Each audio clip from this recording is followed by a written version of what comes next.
Journey to the West, Chapter 2. Monkey King's Mischief in the Dragon Palace, borrowing a treasure.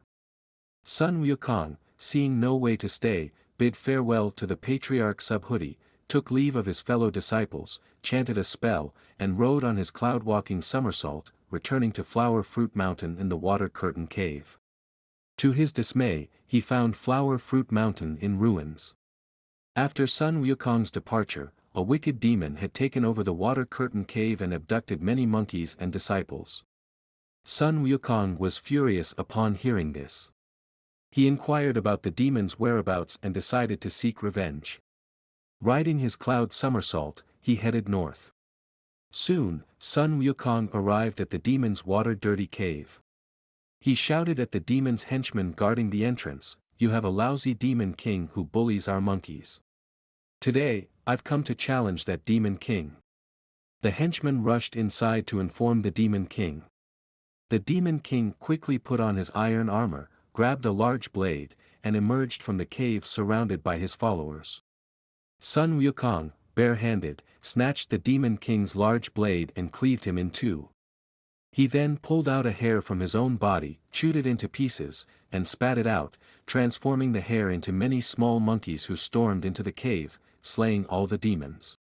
Sun Wukong rescued the kidnapped monkeys and set the water-dirty cave on fire. After reclaiming the hair, Sun Wukong instructed the monkeys to close their eyes and perform magic. A strong wind carried them back to Flower Fruit Mountain. From then on, he taught the monkeys to make bamboo spears and wooden swords, imparting his martial arts skills to them.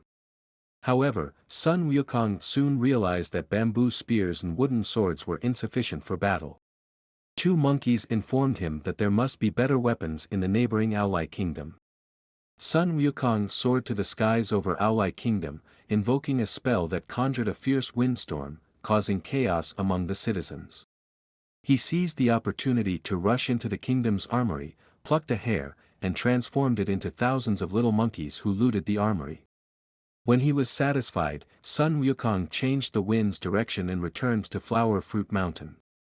After these exploits, the fame of Flower Fruit Mountain and the Water Curtain Cave grew, attracting visits from all demon kings, including the leaders of the 72 demon caves.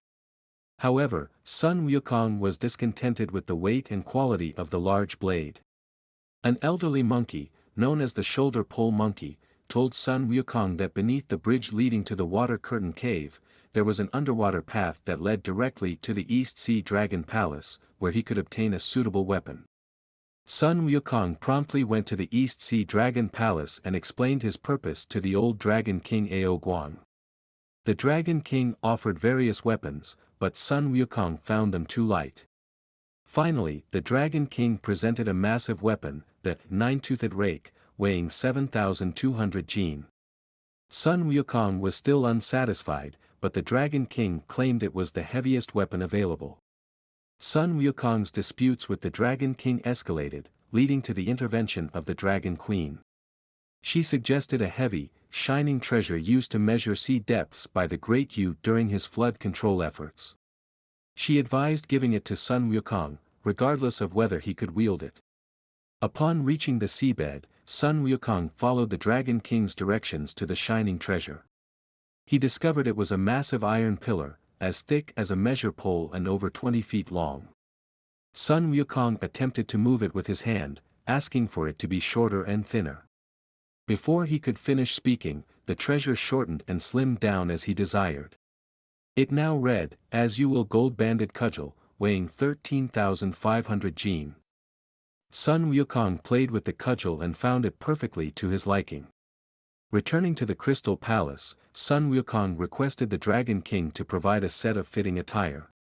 Since the Dragon King lacked such clothing, he summoned the South, North, and West Sea Dragon Kings, Ao Qin, Ao Shun, and Ao Run, to assemble a golden armor, a phoenix-winged purple golden crown, and lotus silk cloud-walking shoes for Sun Wukong. Upon his return to Flower Fruit Mountain, Sun Wukong discovered that the gold-banded cudgel could transform into a tiny needle, which he concealed in his ear. One day, while intoxicated after a feast for demon kings, Sun Wukong fell asleep under a pine tree near the bridge. He was startled to find 2 messengers with a document bearing his name. They remained silent as they captured and bound him with ropes before leaving. Unaware and confused, Sun Wukong accompanied the messengers to the gates of a city, where he saw a sign that read, Netherworld. Realizing he was at the dwelling of the king of hell, Yen Wang, he attempted to leave. However, 2 ghostly beings forcibly restrained him, insisting he enter the Netherworld. Furious, Sun Wukong produced his gold-banded cudgel from his ear and turned the ghostly beings into pulp. He discarded the ropes, wielded the cudgel, and fought his way into the city and all the way to the palace of the earthly lords.